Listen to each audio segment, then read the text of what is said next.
오늘 말씀은 신약성경 고린도전서 10장 1절에서 12절까지 읽겠습니다. 고린도전서 10장 1절에서 12절까지 읽겠습니다. 소리 내어서 함께 읽겠습니다. 형제들아, 너희가 알지 못하기를 내가 원치 아니하노니 우리 조상들이 다 구름 아래 있고 바다 가운데로 지나며 모세에게 속하여 다 구름과 바다에서 세례를 받고 다 같은 신령한 식물을 먹으며 다 같은 신령한 음료를 마셨으니 이는 저희를 따르는 신령한 반석으로부터 마셨음에 그 반석은 곧 그리스도시라. 그러나 저희의 다수를 하나님이 기뻐하지 아니하신 고로 저희가 광야에서 멸망을 받았느니라. 그런 일은 우리의 거울이 되어 우리로 하여금 저희가 악을 즐겨한 것 같이 즐겨하는 자가 되지 않게 하려 함이니 저희 중에 어떤 이들과 같이 너희는 우상 숭배하는 자가 되지 말라. 기록된 바 백성이 앉아서 먹고 마시며 일어나서 뛰논다 함과 같으니라. 저희 중에 어떤 이들이 간음하다가 하루에 23,000명이 죽었나니 우리는 저희와 같이 간음하지 말자. 저희 중에 어떤 이들이 주를 시험하다가 뱀에게 멸망하였나니 우리는 저희와 같이 시험하지 말자. 저희 중에 어떤 이들이 원망하다가 멸망시키는 자에게 멸망하였나니 너희는 저희와 같이 원망하지 말라. 저희에게 당한 이런 일이 거울이 되고 또한 말세를 만난 우리의 경계로 기록하였느니라. 그런즉 선줄로 생각하는 자는 넘어질까 조심하라. 아멘. 기도하겠습니다. 지금도 살아 역사하시는 주되신 하나님, 당신 앞에 가까이 나아온 우리의 믿음이 진실로 바른 믿음인지 어떠한지를 다시 스스로 점검해보고 스스로를 체크하는 시간 되게 하여 주시옵고 믿음 생활만큼은 어떠한 일이 있다 할지라도 절대로 실패하는 일이 없도록 도와주시옵소서. 지금까지 온전한 승리를 하지 못한 채 살아왔다 할지라도 이 시간 모든 죄를 회개하고 하나님의 자녀로서 온전하며 흠이 없는 믿음으로 다시 거듭나는 진리에 거듭날 수 있게 하시고 진리의 말씀을 깨닫게 하여 주시어서 새로운 출발을 한 사람 한 사람이 할 수 있도록 마지막까지 주의 말씀을 통하여서 깨닫게 하여 주시옵소서. 믿음으로 산다는 것에 대한 의미와 가치와 목적 등등 모든 것이 주 뜻대로 합당한 가치관이 될 수 있도록 또 그와 같은 믿음의 성장이 이루어질 수 있도록 도와주시옵고 구하는 이들에게 성령의 능력을 부어주시옵소서. 예수님의 이름으로 기도합니다. 아멘.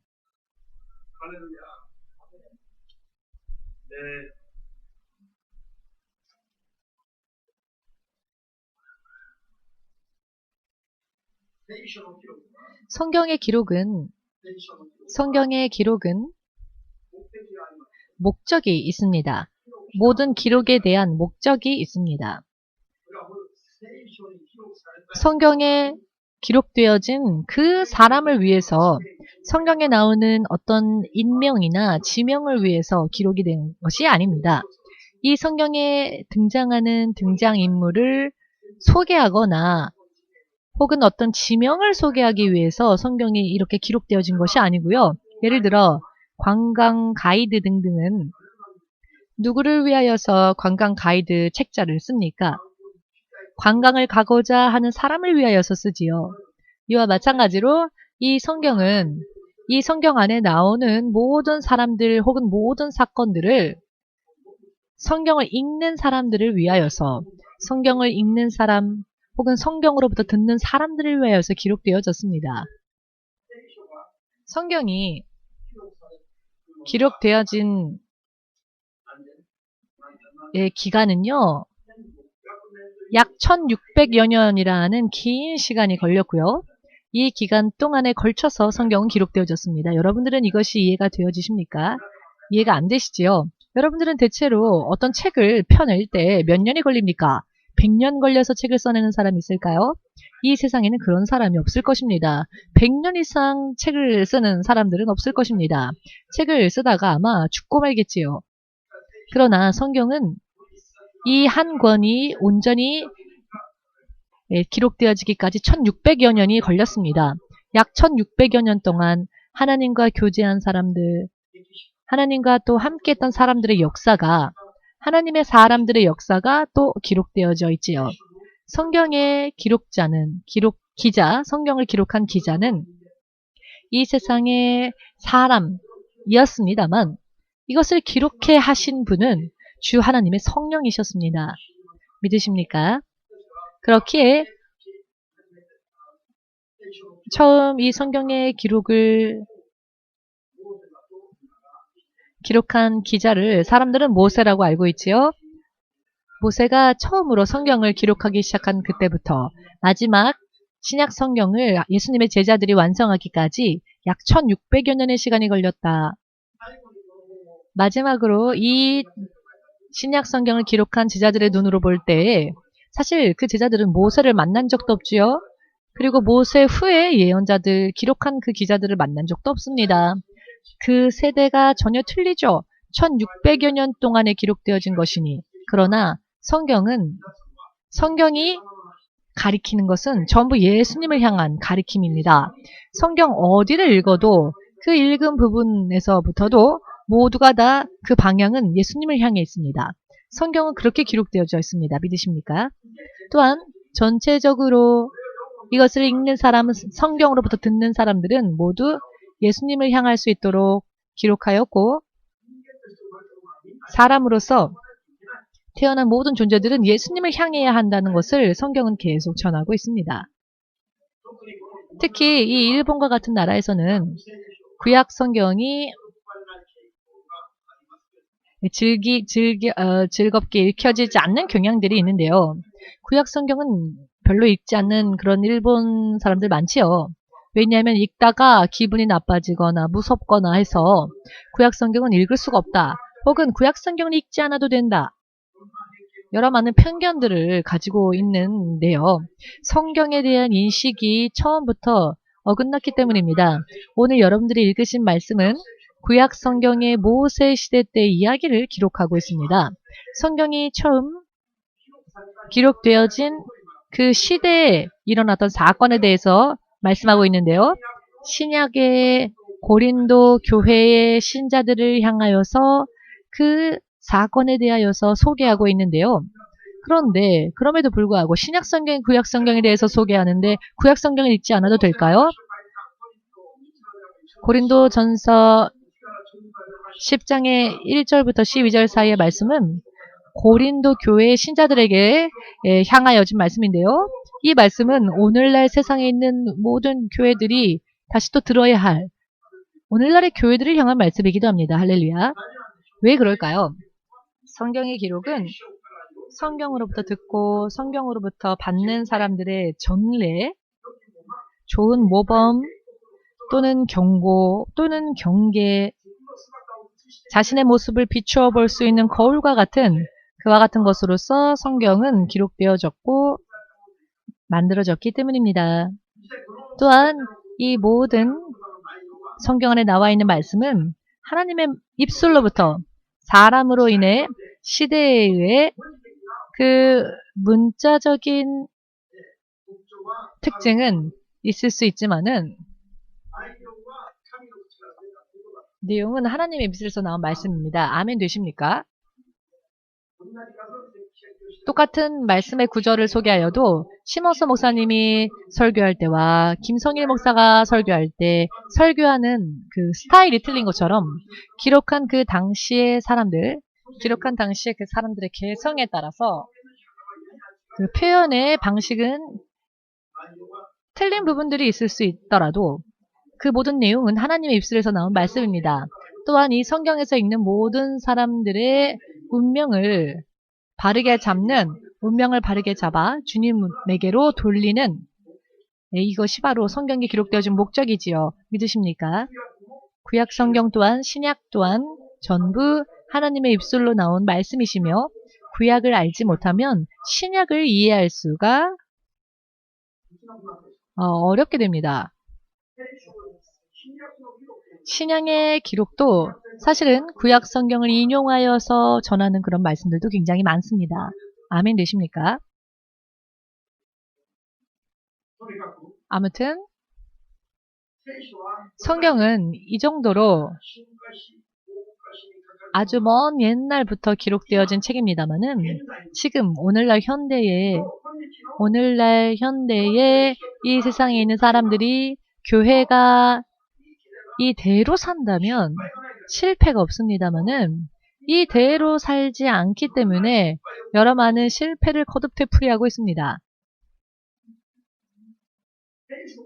성경이 기록되어진 성경이요 1600여 년 동안 기록되어졌는데 어찌하여 만난 적도 없는 사람들, 미팅을 한 번도 한 적이 없는데 어찌하여 똑같은 줄거리에 똑같은 흐름에 말씀이 계속 기록되어지고 이 말씀이 1600여 년이나 걸려서 완성이 될 수 있을까요? 이것은 사람이 기록한 것이 아니라 성령께서 각기 사람에게 기록해 하였기 때문입니다. 우리는 이것을 절대로 신뢰해야 합니다.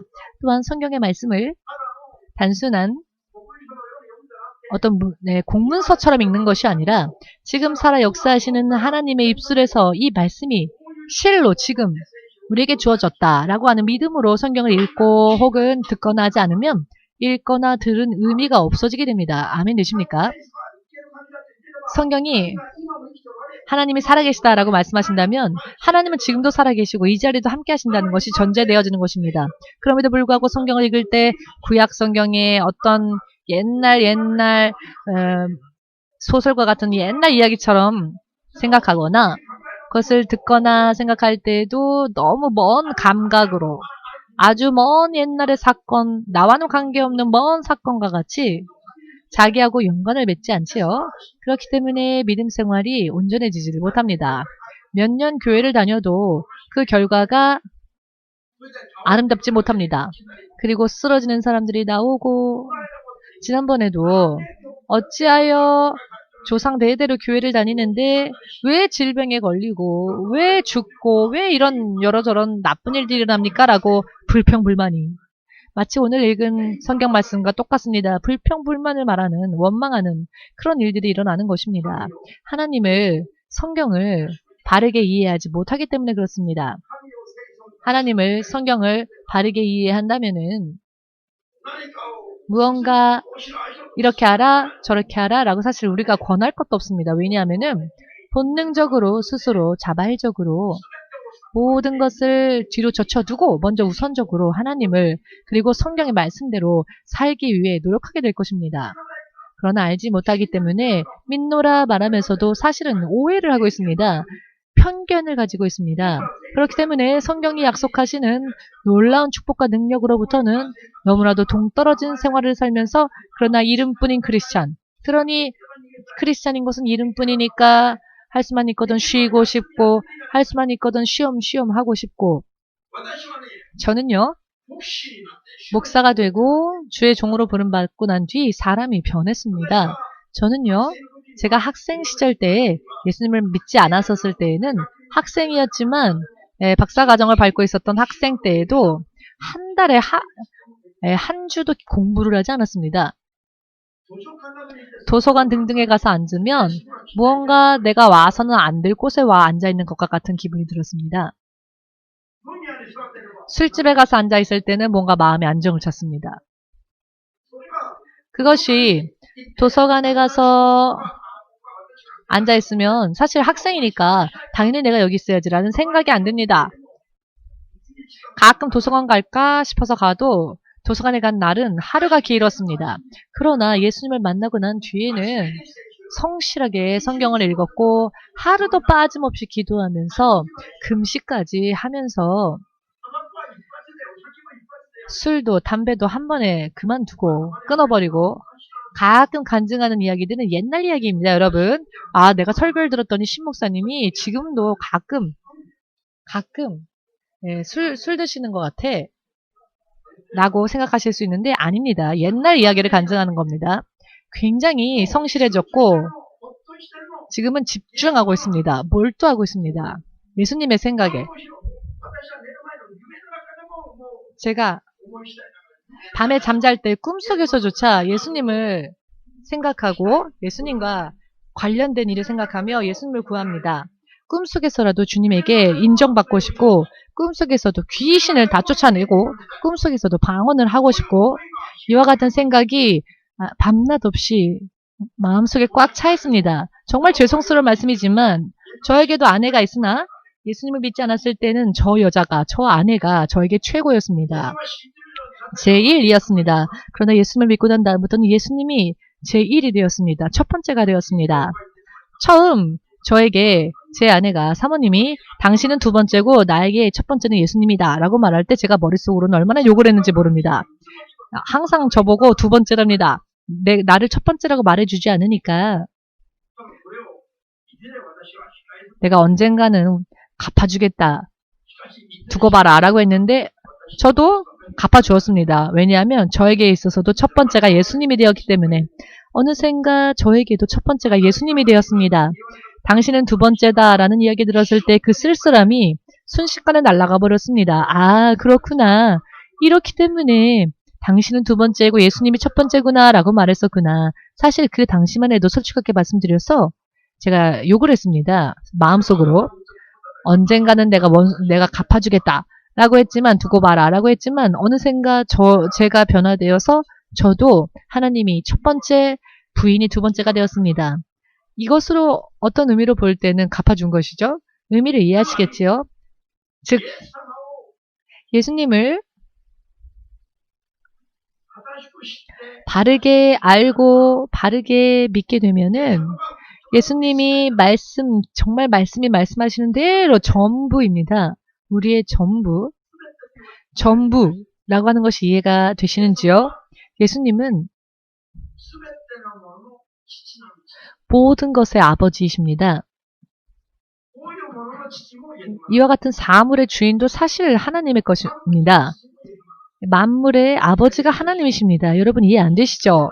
아버지라고 하면은 무언가 사람에게 국한되어진 이야기처럼 생각하실 수 있지만 그렇지 않습니다. 성경에서 아비라고 하는 것은 육신의 아버지를 뜻하는 것이 아니라 아비라고 하는 것은 모든 창조주, 모든 것의 출처, 모든 것의 원점, 모든 것의 근원, 이것을 아버지라고 말합니다. 에베소서 4장 6절 말씀을 보시면 하나님은 만유의 주제이시다라는 말씀이 있습니다. 인간뿐만이 아니라 살아있는 생물뿐만이 아니라 생명체뿐만이 아니라 모든 세상이 예수님으로부터 하나님으로부터 나왔기에 이 모든 것의 아버지는 하나님이시다. 아버지라는 개념을 성경에서는 이렇게 말씀하십니다. 살아있는 육신의 아버지를 가리키는 것이 아니라 만물이 나온 곳, 만물의 출처, 만물의 근원, 이 모든 만물의 아버지가 바로 하나님이시라는 것입니다. 믿으십니까? 그렇기 때문에 예수님은 만왕의 아버지이시며 만물의 주님이시기에 모든 만물 위에 앉아 계시며 모든 만물의 주권을 가지고 계시기 때문에 모든 만물이 주님 안에서 영이 되어지고 만물이 주님 안에 있습니다. 만물 위에도 주님은 계시고 만물 안에도 주님은 계시고 만물 바깥에도 주님은 계시고 이 모든 세상 만물이 주님으로 인해 통치되어진다. 라고 에베소서에서 설명하고 있지요. 왜냐하면은 만물이 또한 그 안에 있는 모든 것이 예수님으로부터 나왔고 지금 실제하고 있기 때문입니다. 또한 예수님으로 인해 다스려지고 있기 때문입니다. 그렇기에 모든 것이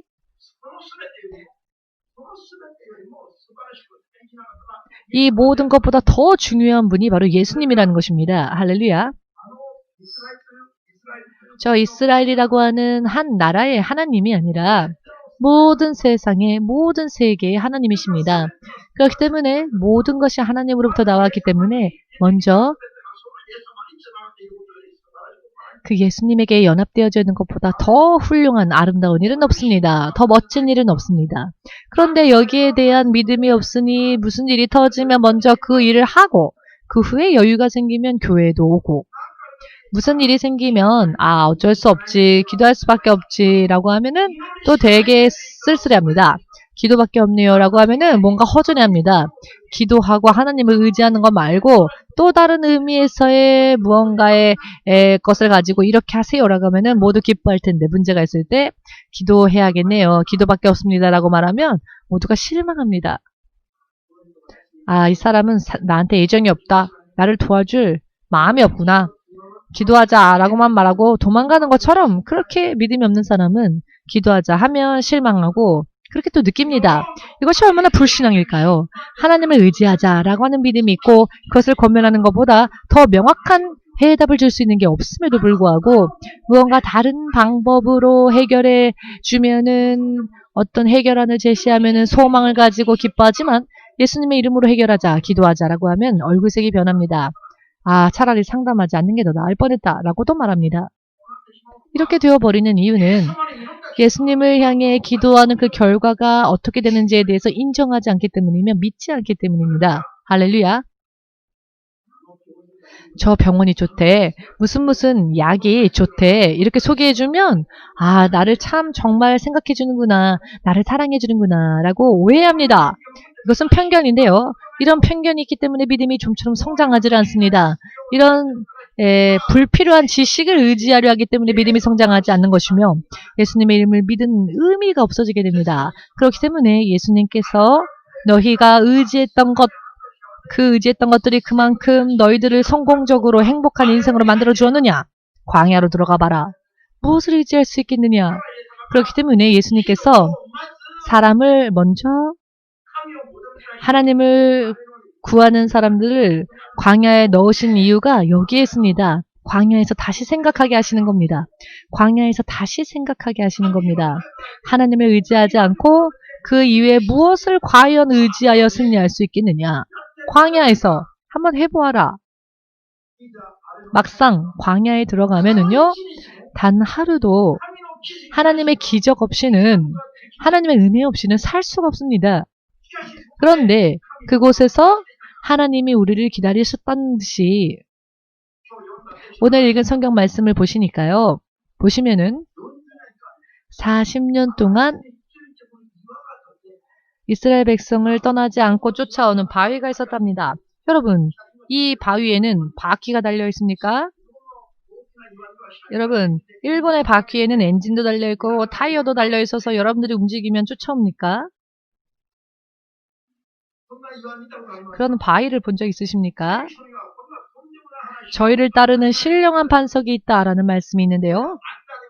자, 이 말씀을 너무나도 당연하게 성경은 말씀하시는데 오히려 우리는 이 말씀들을 우리의 상식으로 삼아 이것을 우리의 삶의 지혜로 여기신다면 여러분들은 영원히 지혜 있는 자가 될 것입니다.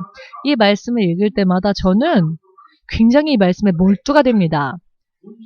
40년 동안 이 300만 명의 이스라엘 백성들을 마시게 하고 그 의복을 빨게 한 그리고 그들의 육신을 씻을 수 있게 한 물을 내는 반석, 신령한 반석 이 300만 명이 매일매일 쓰는 그 물을 대량의 그 물을 뿜어내는 반석 그 반석이 이런 것들은 아니겠지요.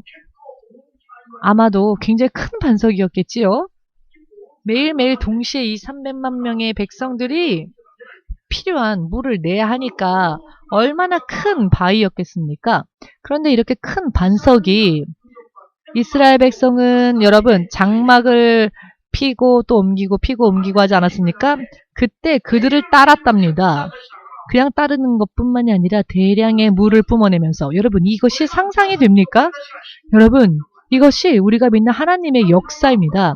하나님이 이렇게 하겠다라고 하시면 무엇이든지 능치 못함이 없으시다는 겁니다.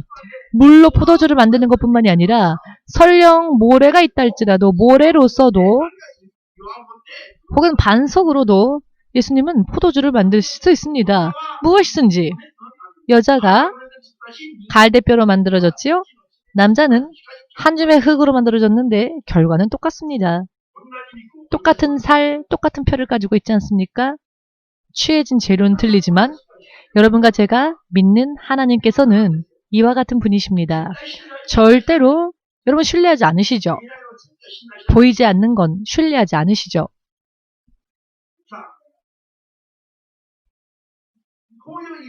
이와 같은 반석에서 물을 마시고 몸을 씻고 옷을 빨며 일하지 않아도 하늘로부터 내려오는 만나를 먹고 그 만나를 먹으면서 수고함으로 얻지 않고 은혜로 내려오는 하늘의 만나를 먹으며 그들은 40년이나 지냈다는 겁니다.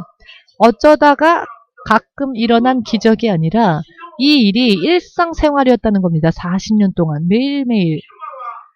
낮에는 내려쬐는 햇살에서 그들을 지켜주시기 위하여 구름 기둥을 세우시고, 즉 천사들로 하여금 저들을 지켜주신 것이죠. 밤에는 뚝 떨어지는 기온 속에서 그들을 보호하시기 위하여 불기둥, 천사들로 인해 그 불기둥으로 그들을 따뜻하게, 얼마나 따뜻합니까 이게? 따뜻했겠습니까? 불기둥인데. 일본에는 그 책상, 탁자 아래에 불을 때는 고타츠라고 하는 게 있습니다. 그래서 그 탁자 사이에 발을 뻗으면 따뜻하게 하는 게 있는데요. 그런 것은 비교도 안 될 정도로 200~300만 명을 동시에 따뜻하게, 그것도 매일매일 40년 동안. 여러분, 이런 삶은 정말 기적을 산 것입니다. 기적 속에서 산 것입니다. 기적에서 살았던 것은 그들의 믿음이 놀라웠기 때문에 기적을 맛본 게 아니라는 것을 깨달으셔야 합니다. 아멘 되십니까? 이것은 그들의 믿음과는 관계없이 하나님의 은혜였습니다. 지금도 마찬가지입니다. 질병이 나았다. 하나님의 은혜입니다. 귀신이 떠나갔다. 하나님의 은혜입니다. 아멘 되십니까? 기적을 보았다. 비가 멈췄다. 우리가 지금 화요일날, 금요일날 바깥에서 야외 집회를 하지 않습니까? 전도 집회를. 그런데 비가 와서 비에 흠뻑 젖으며 설교하는 설교자가 없죠. 왜냐하면은 비를 멈춰달라고 기도하니까. 하나님은 살아계신다고 아무리 전해도 비를 맞으면서 전한다면 간증이 안 되겠죠. 비가 오다가도 전도 집회 시간만 되면 비가 멈추는 이런 우리가 은혜를 보지 않았습니까? 여러분, 그런데 이와 같은 기적들은 하나님께서 잠잠히 계실 때는 일어나지 않습니다. 우리는 부탁만 드렸을 뿐이지 이 모든 일들이 일어난 것은 하나님의 은혜로 인함입니다. 나의 능력으로가 아니라는 겁니다. 아멘 되십니까? 이스라엘 민족은 진실로 애굽에서 여러 많은 기적 속에서 살았고 40년 동안 매일매일 기적 속에서 살았습니다마는 불 기둥 아래 혹은 구름 기둥 아래에서 홍해 바다를 건너므로 그들은 영적 침례, 세례를 받은 겁니다. 물을 내뿜는 그들을 따르는 신령한 반석은 바로 예수 그리스도이셨다라고 말씀하시는데요. 아멘 되십니까? 자, 신령한 반석이 예수님을 상징하는 것이었다. 자, 그럼 이 고린도 교회 성도들에게, 지금 도쿄 EMC 신자들에게 똑같은 사건으로서 하나님은 그 사건을 전례로 소개하면서 우리들에게 말씀하시는 겁니다. 저들이 예수님의 이름을 믿었다. 저들이 세례를 받았다는 겁니다. 홍해바다를 건널 때. 저들은 매일매일 기적 속에서 살았다. 그런데 그것이 구원을 확정짓는 것은 아니었다라는 것입니다. 그것은 구원을 확정짓게 하는 것이 아니다. 그것은 하나님의 은혜를 체험하게 하는 것뿐이었다라는 것을 확실하게 말씀하고 계십니다. 믿으시는 분은 주님 앞에 영광을 돌리시기 바랍니다. 자, 그렇다면 구원이 어떻게 완성되어지는지가 보이지 않습니까? 오늘날 구원에 대한 지식이 얼마나 하나에서부터 어긋나 있는지, 멀리 동떨어졌는지 보이지 않으십니까? 오늘날 많은 크리스찬들이 오늘 읽은 성경 말씀에 나와 있는 많은 죄를 계속 범하면서도 자기들은 선노라, 우리는 정통파다, 우리는 구원받았다, 우리는 하나님의 기쁨을 받고 있다 라고 착각하는 크리스찬들이 세상에 얼마나 범람하고 있습니까? 알기 쉽게 말씀드린다면은 지금의 사람들이 대부분 앞으로 쓰러질 겁니다. 쓰러지는 게 눈에 보이지 않습니까? 어떻게? 저들은 서지도 않았는데 나는 섰다 라고 생각하니까요. 섰다고 생각하지 말고 조심하면 좋은데 조심하지 않으니 쓰러지는 것도 모릅니다. 이것은 고린도 교회의 사람들에게만 국한된 이야기가 아니라 오늘날 사는 우리들도 들어야 하는 이야기입니다. 사도 바울이 고린도 교회를 향해 편지를 썼지요. 고린도 신자들이 신약시대의 신자들이 얼마나 구약시대 때 그 조상들이 범했던 죄를 지금도 거듭 되풀이하며 범하는지. 고린도라고 하는 마을은요. 우상 숭배가 팽창했던 곳이었습니다. 특히 매춘, 육신을 파는 것을 업으로 삼아 일하는 사람들, 그렇게 생계를 이어가는 사람들이 그 어떤 마을보다도 더 많았던 도시가 고린도였습니다. 그렇기 때문에 간음이 넘쳐나고 음란한 행위가 넘쳐나며 매춘이 일어나고 근친상간이 일어나고. 일본인 여러분 잘 들어주십시오. 오늘날 일본을 그대로 그려서 묘사한 곳과 같은 곳이 고린도였습니다. 더더군다나 부활에 대한 믿음이 없습니다. 부활을 향한 믿음이 없습니다. 예배가 너무나도 흐트러져 있었습니다. 일본인 여러분들이 부활에 대한 믿음을 바르게 가지고 있다면 주 예수의 성령을 구하여 의지했을 것입니다. 그러나 연구자들은 많이 있으나 실제로 주의 성령과 더불어 실제로 동행하는 교회나 주의 종이 부족하고 적은 것은 부활에 대한 지식이 부족하고 성경이 그저 연구 대상이 되었기 때문입니다. 일본에 예수님의 이름이 일본에서 예수님의 이름을 받아들였던 그 목적이요. 처음부터 어긋나 버렸습니다. 정권을 강하게 견고하게 하기 위하여 기독교를 받아들였죠. 구원을 얻기 위하여 기독교를 받아들인 것이 아니라 다른 목적으로 정권을 견고케 하기 위하여서 기독교를 받아들였는데 여기에서부터가 출발이 잘못되어졌다는 것입니다. 어느 권력을 막부 시대 때 그 가지고 있었던 권력을 더 견고하게 하기 위하여 총과 폭탄, 화약을 만들기 위하여 서방의 힘이 필요했기에 서방이 전하는 기독교를 같이 받아들인 것이죠.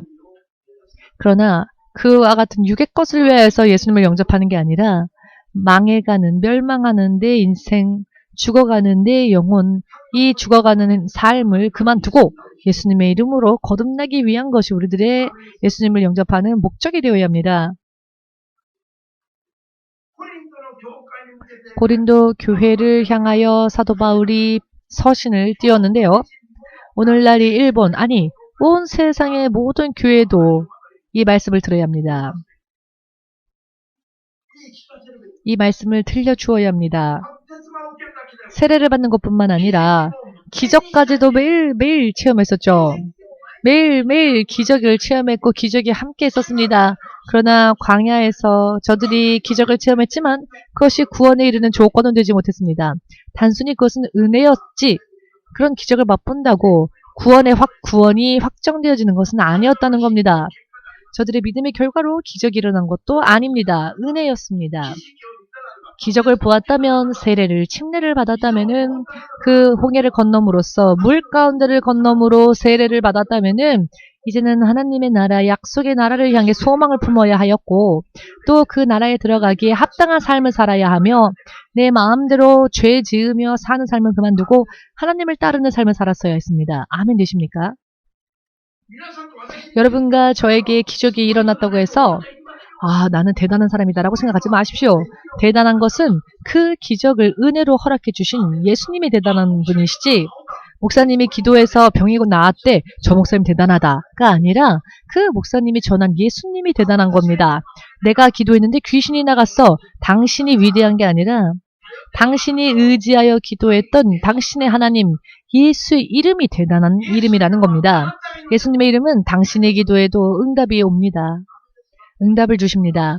그렇기 때문에 얼마나 대단합니까? 예수님의 이름이. 할렐루야.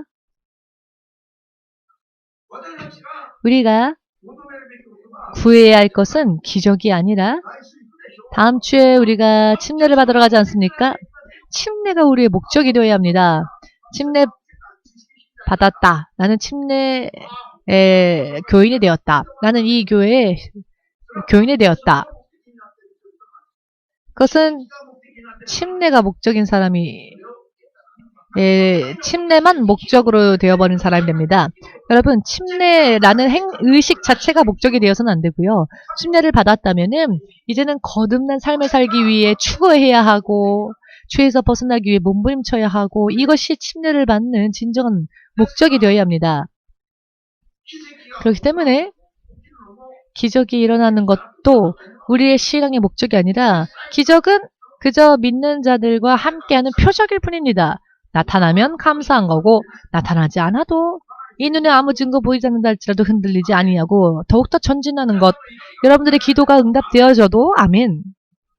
여러분들의 기도가 응답되어지지 않아도 영문이 있으므로 더욱더 열심히 더 하나님을 구하는 그런 일을 하면 되는 겁니다.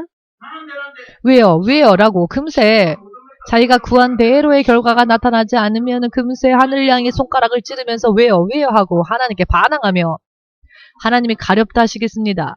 하늘을 향해 삿대질하면. 그러니 하늘을 향해 삿대질하지 마십시오. 사모님도 옛날에는 지금은 굉장히 믿음이 좋아졌지만 옛날에는 하늘을 향해 원망하며 삿대질을 했답니다. 그랬더니 하늘로부터 음성이 들려오는데 주대신 하나님께 감사하라 라는 번개치는 소리가 들리더랍니다. 그래서 삿대질하다가 깜짝 놀래갖고 주의 종으로 부름받기 전에 있었던 간증인데요. 얼마 되지 않아 우리가 주의 종으로 부름받았다는 것을 알게 되었습니다. 그리고 일본 선교로 우리를 사용하시기 위하여서 이미 창세 이전부터 우리를 향해 계획을 세우셨는데 우리는 그것이 보이지 않는다는 이유 때문에 우리의 삶 가운데 무언가 문제가 생기면 그 문제 때문에 내가 기도한 것의 응답이 금방 안 오니까 하나님은 어디 계셔라고 금세 하늘을 향해 돌을 던지고 삿대질을 하고 그랬더니 하나님께서 주 대신 하나님께 감사하라 라고 그 음성이 들려왔답니다. 여러분들에게는 안 들리십니까? 왜 아멘 안 하십니까?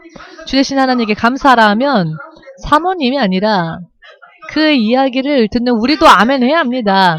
이것을 거울 삼아 성경 말씀을 여러분들에게 전하는 것처럼 왜 아멘 안 합니까? 그건 사모님 이야기구나 라고 끝이 나면 안 됩니다. 그 이야기를 듣는 우리도 그렇게 받아들여야 합니다. 하나님을 찬양해야 한다라고 성경에 남아있는 말씀들을 우리의 거울 삼아야 하는 것처럼 다른 이들의 경험도 우리의 경험으로 교훈을 얻어야 합니다. 다시 한번 말씀드리겠습니다. 주 대신 하나님께 감사하라. 와타기상만 아멘 하셨는데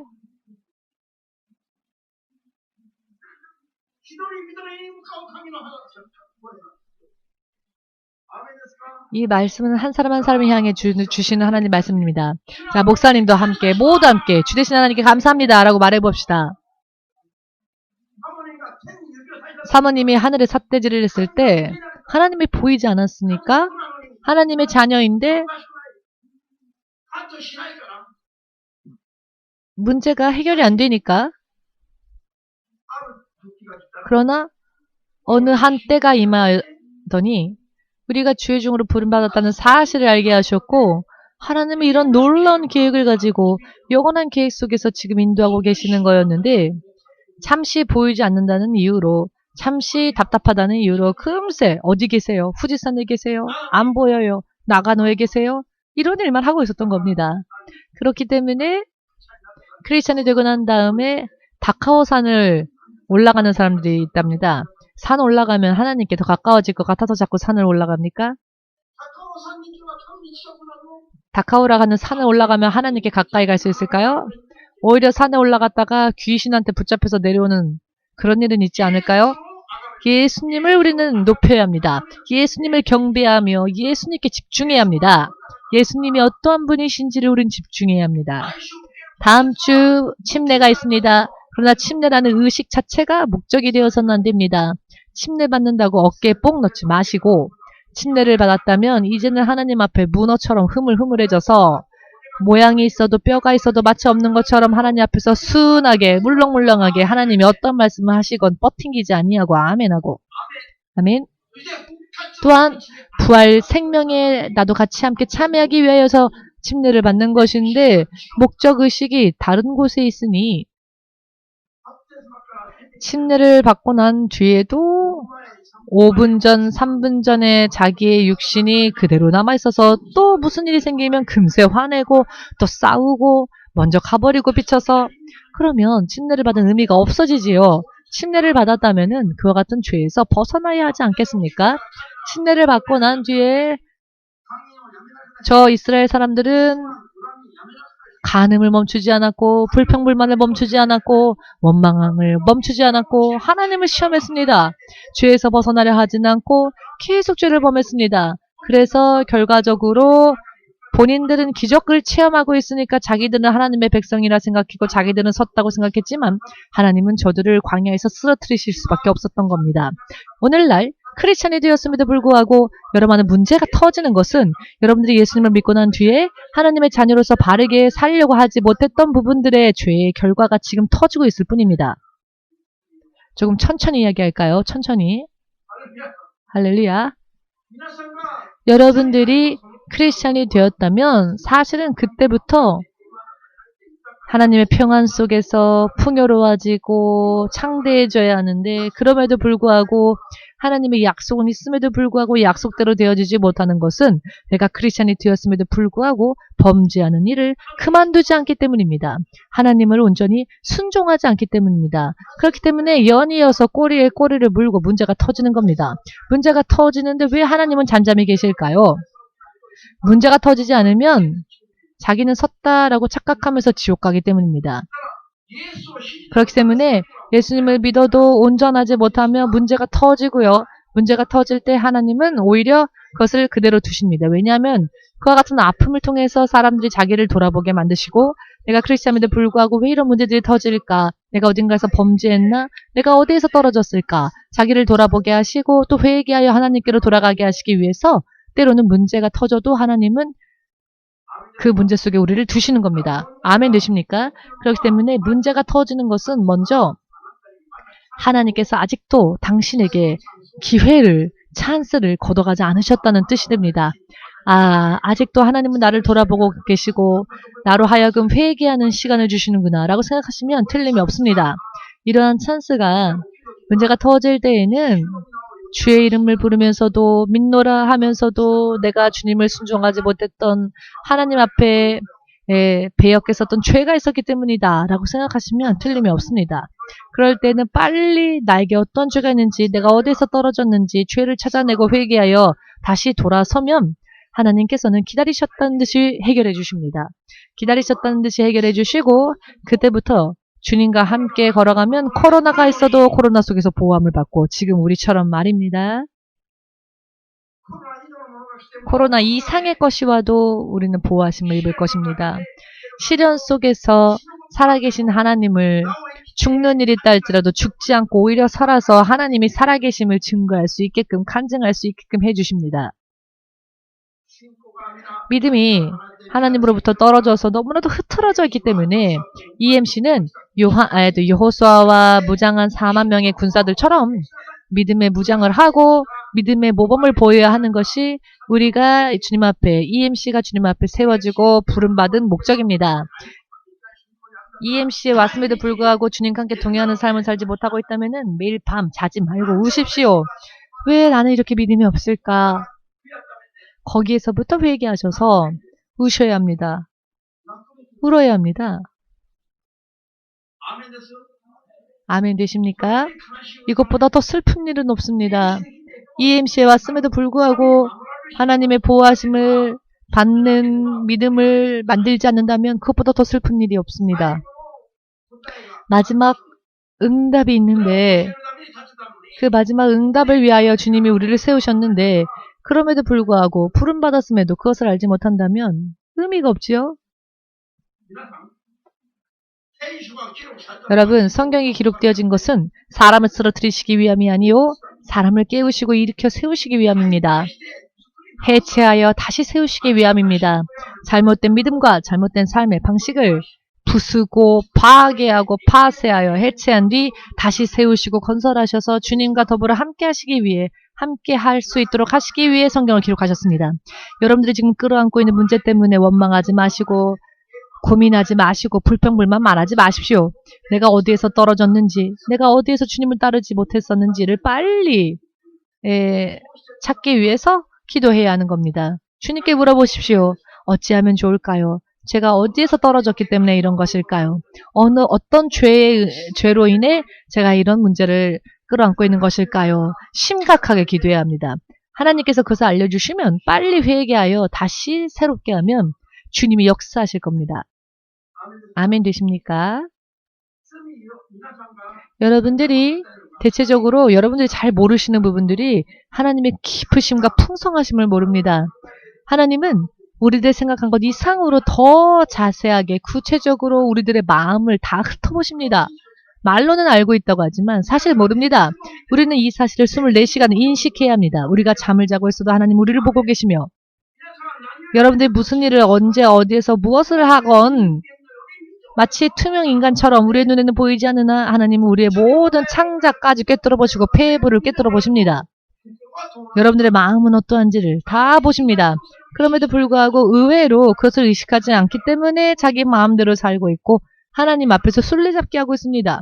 하나님은 다 보고 계시는데 이건 꿩과 같죠? 꿩은요. 눈만 가리면 자기 몸 전체가 다 가려워진 줄로 안답니다. 자기 온몸은 노출되어졌는데 눈만 가리면 자기는 숨었다고 생각한답니다. 그래서 꿩이 도망가다가 땅에 바닥에 머리를 쳐박습니다. 그러면 자기가 숨겨졌다고 생각한답니다. 그러면 매가 날아와서 그 꿩을 낚아채려고 하는데 자기가 눈을 가렸기 때문에 자기는 안전하다고 생각한답니다. 그게 꿩의 지능입니다. 하나님은 우리의 마음까지 다 꿰뚫어 보고 계시는데 화장실 가서 몰래 담배 한 대 피면 아무도 모른다고 생각하십니까? 아직 잘 이해가 안 되십니까? 안 되시면 고민하십시오. 고민해야 합니다. 깨달아지지 않으면 무엇을 위해서 고민해야 합니까? 무엇을 위해서 우리가 걱정해야 합니까? 먹고 마시는 것들을 위해서 걱정할 게 아니라 영혼까지도 지옥 속에서 영원토록 진멸하실 수 있는 예수님을 향한 믿음이 있는지 없는지를 늘 점검하면서 고민해야 합니다. 내 안에 믿음이 있는지 없는지. 왜냐하면 내 영원한 운명이 걸려있기 때문입니다. 여러분 확실하게 말씀드리겠지만 무언가 문제가 터지면 그게 걱정이 됩니까? 저는 걱정하지 않습니다. 저는 주님이 저에게 명령하신 저의 그 사명을 제가 감당하기 전까지 어떤 일이 있어도 나는 그것 때문에 죽지 않는다. 저는 확실하게 어떤 문제가 터질 때 그러나 그 문제의 끝에 그 후에 해결된 것까지 봅니다. 그래서 눈앞에 무슨 일이 터지더라도 나는 절대로 안전하다라는 확신이 제 안에 있습니다. 그런데 이것이 믿음의 시작 아니겠습니까? EMC에 오시려면은 이와 같은 믿음을 여러분들의 믿음으로 하셔야 합니다. 아멘 되십니까? 코로나 정도로 조금 어떤 문제 때문에 휘청휘청한다면 차라리 그만두십시오. 예수님을 향한 믿음을. 차라리 약국 의사에게 의지하십시오. 뭔가 약사님 뭔가 좋은 약 없습니까? 밤낮 조르십시오. 새로운 약 없습니까? 명약 없습니까? 효험 있는 약 없습니까? 그러면 더 마음이 든든할 수 있겠습니다. 예수님을 믿는 믿음은 죽고 난 뒤까지 예수님을 의지한다는 것입니다. 그런데 뭘 두려워하십니까? 두려울 게 뭐가 있겠습니까? 어느 날 지난번에 어떤 목사님으로부터 연락이 왔습니다. 대부분의 교회들이 예배를 드리지 않고 있는데 그래서 제가 그런 얘기 하지 마세요라고 했습니다. 교회도 아닌 교회 이야기를 하지 마십시오라고. 사실 저는 그렇게 냉정한 사람이 아닌데요. 개인적으로 이야기하면 제가 얼마나 상냥한 사람인지. 그런데 저는 부드러운 사람인데 갑자기 어떤 목사님과 이야기를 나눌 때 그런 교회 이야기는 하지도 마십시오. 그게 과연 교회일까요? 라고. 교회 아니니까 예배를 안 드리는 거죠. 그러니 교회 예배 드리지 않는 교회는 얘기하지 마십시오. 저가 갑자기 그런 소리를 했는데 이거는 제 생각이 아닐 거라고 생각합니다. 갑자기 저도 생각하지도 못했던 이야기를 했는데 그게 성령님으로부터의 음성이 아닐까 생각합니다. 코로나로부터 도망가고 있으면서 뭐가 교회입니까? 예수님은 그런 연약함 때문에 죽으셨습니까? 우리의 연약함을 주의 강함으로 바꾸시기 위해서 죽으셨는데 예수님을 향한 믿음이 있으십니까? 예수님께서 피를 흘리신 것이 아깝습니다. 너무. 코로나부터 도망가고 있는 교회들을 보면 예수님이 십자가에서 흘리신 고통받으시면서 죽으시고 흘리신 그 보혈이 너무나 아깝습니다. 그 정도로 도망가는 사람들을 위해서 예수님이 죽으셨습니까? 그렇지 않지 않습니까? 천지를 지으시고 그 안에 그 위에도 그 아래에도 그 모든 것을 다 통치하시는 하나님께서 하나님이신 예수께서 쓰레기 같은 우리를 위해 죽으신 이유는 그런 우리들을 하나님의 자녀로 회복하시기 위함입니다. 능력 있는 자로 만드시기 위함입니다.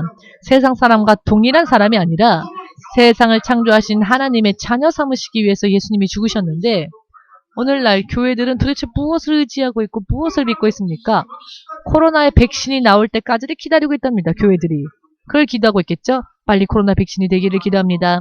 코로나의 백신이 빨리 개발되어지기를 기도합니다. 그렇게 기도한 크리스찬이 있다고 한다면 그냥 하차하십시오. 믿음에서 하차하십시오. 그런 게 없어도 성령께서 주의 성령이 나와 함께 해주신다면 내가 불 속을 건널지라도 물 속을 건널지라도 지진 속에 있달지라도 나는 구하심을 받으며 건지심을 받으며 주께서 살아계신다는 것을 간증할 수 있게 하실 것이다. 바로 그것을 위해 주께서 피 흘리시고 죽으신 것 아닙니까? 그런데 크리스찬들이 도대체 무엇을 의지하고 있고 무엇을 구하고 있고 무엇 때문에 허덕이고 있습니까? 진짜 크리스찬 되고자 원하십니까? 그렇다면 이번 침례 때에 진짜 성경대로 받으시고 거듭나시기를 바랍니다. 어떠한 믿음으로? 예수님과 같은 믿음으로. 어떠한 믿음으로?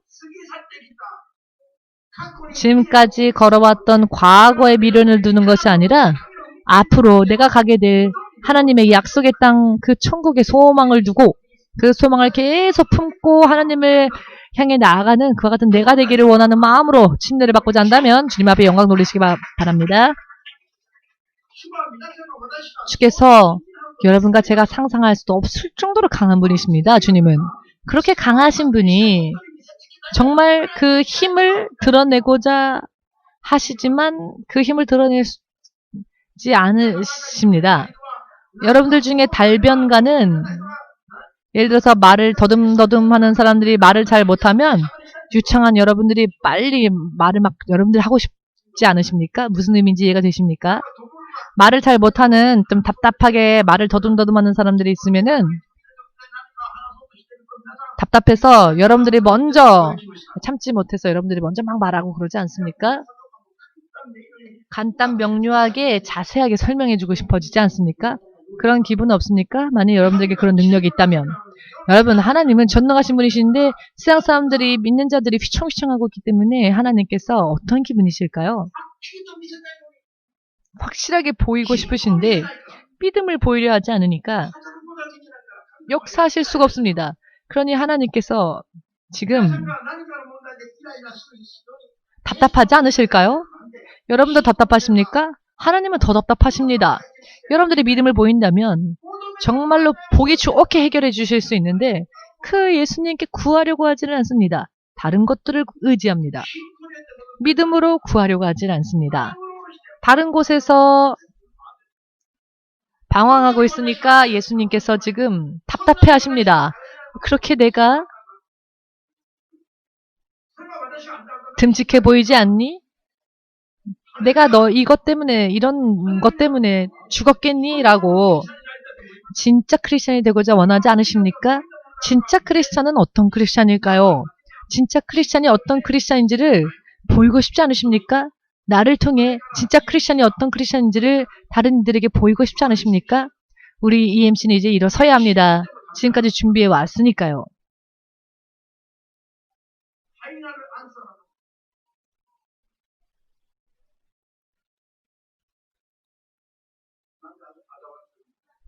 우리가 정말 마지막 답이 되어야 합니다. 왜 비웃으십니까? 텔레비 보니까 마지막 답, 뭐 이런 게 있길래 제가 말을 해보았는데, 우리 인생의 마지막 답, 바로 그분이 예수님. 우리의 마지막 답은 예수님이십니다. 아멘 되십니까? 할렐루야. 왜 그렇게 쭈그려 앉아 있으십니까? 아, 힘이 없어. 아, 아무것도 없어. 아, 형편이 너무 안 좋아. 여러분들에게 어울리지 않습니다. 저도 세상 기준으로 본다면 저는 45세 이미 죽었을 겁니다. 그런데 예수님께서 저를 지켜주셨고 49살 때보다도 지금이 더 건강합니다. 48, 49살 때는 요코하마 한번 갔다 오면 너무 피곤해서 쓰러졌는데요. 목요일 금식하면서 요코하마 집회 갔다 오면 1시간은 쓰러져 있었습니다. 그런데 지금은 요코하마 10번 왕복해도 끄떡없습니다. 왜요? 기도하면 기도할수록 예수님께서 더욱더 강건하게 해주시기 때문입니다. 정말로 제가 감탄을 합니다. 와, 하나님이 나를 이렇게 건강하게 해주실 줄이야. 나에게 없었던 건강을 이렇게 주시는 이유는 앞으로도 마지막 추수 때에 마지막 끝까지 일하게 하시려고 하시는 것이구나. 하나님의 계획은 얼마나 놀라우신가. 저는 매일매일 놀랍니다. 저는 매일매일 그것을 느낍니다.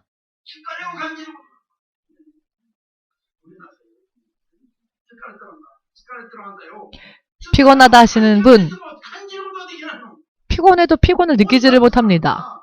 이게 어떻게 된 일일까요? 아,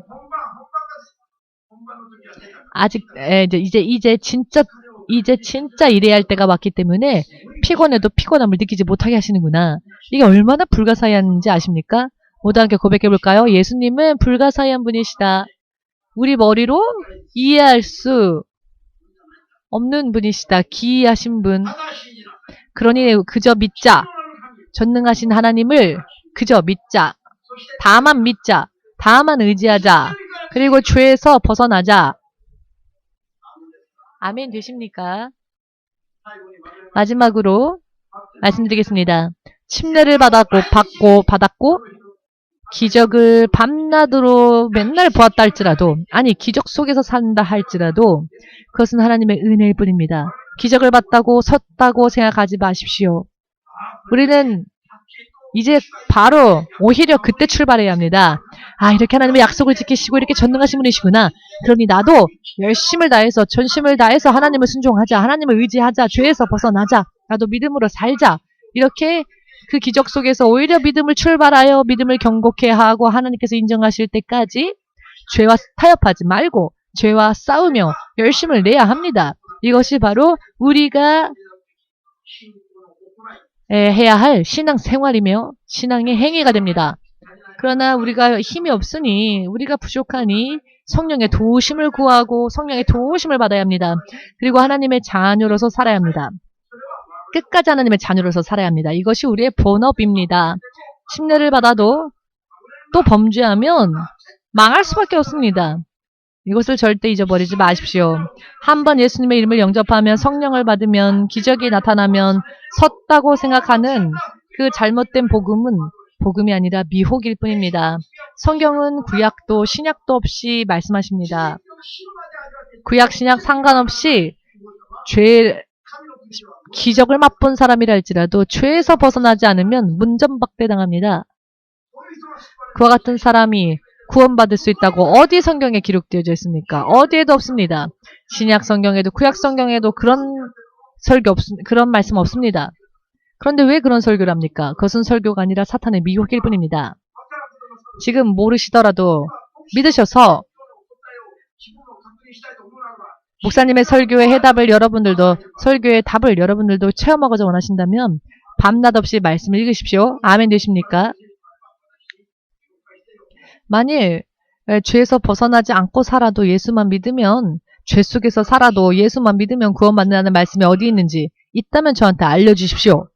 우리가 예수 이름을 믿었다 할지라도, 기적 속에서 살았다 할지라도 끝까지 죄에서 벗어나지 아니하면 쓰러질 수밖에 없습니다. 구약 성경도 신약 성경도 그것을 말씀하고 계십니다. 믿으십니까? 침례를 받을 때에 죄를 회개하고 마음을 가다듬으시고 마음을 정하십시오. 나는 진짜 크리스천이 된다. 이렇게. 자, 그러면 예수님의 이름 3번 부르고 기도하겠습니다.